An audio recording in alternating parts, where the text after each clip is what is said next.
Kung isa kang cat lovers, maiintindihan mo ito. Para sa maraming cat lovers, ang pusa ay hindi lang simpleng alagang hayop, kundi isang mahalagang bahagi ng kanilang buhay, tahanan at emosyon. Kapag may pusa sa bahay, parang may kakaibang init at buhay na nagbibigay ng comfort at kapayapaan sa araw-araw. Ang simpleng pagsalubong nila sa'yo pag-uwi, ang mahinhin nilang paglalambing, pagtatabi sa pagtulog, sa kahit simpleng harutan, ay nagiging bahagi ng routine na unti-unting kinakapitan ang puso ng tao. Dahil dito, kapag nawala ang presensya ng pusa sa bahay, parang may malaking kulang sa paligid, mas tahimik, mas malamig, at mas mabigat ang pakiramdam. Totoo na hindi sila nagsasalita tulad ng tao, pero marunong silang magbigay ng pagmamahal at emotional comfort sa paraang tahimik ngunit napakalalim. At sa bawat araw na magkakasama kayo, mas lumalalim ang bond hanggang sa maramdaman mo ang tahanan ay hindi na kumpleto kapag wala sila. Kaya nga sinasabi na kung nasaan ang pusa mo,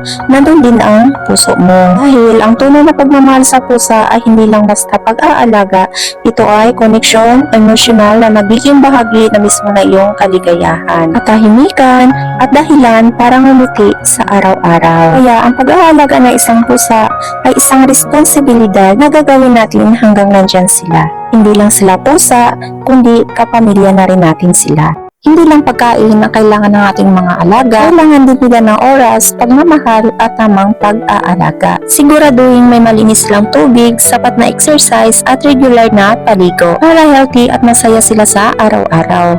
At higit sa lahat, bigyan sila ng lambing at atensyon. Dahil simpleng oras lang natin, sobrang saya na para sa kanila. Ang aso ay hindi lang basta alaga. Sila ay nagbibigay ng saya, comfort at totoong loyal na pagmamahal sa ating mga fur parents. Alagaan nating mabuti ang ating mga aso, bigyan sila ng healthy food, vitamins at oras para maglaro at maglakad. Kapag masaya ang ating mga alaga, mas lalo nilang ibabalik ang love at loyalty na walang kapalit. Kaya habang nandyan pa sila, ipakita natin araw-araw na mahal natin sila. Dahil sila ay isa sa pinakaloyal na best friend natin. Sa bawat tahon, lambing at pagsalubong nila pag-uwi natin, doon mo ma-realize kung gaano kalinis magmahal ang aso. Kaya bilang isang fur parent, responsibilidad nating alagaan sila ng tama, healthy food, malinis na paligid at maraming pagmamahal. Malaki ang kahalagahan ng aso sa buhay ng tao. Sama sila sa hirap at saya.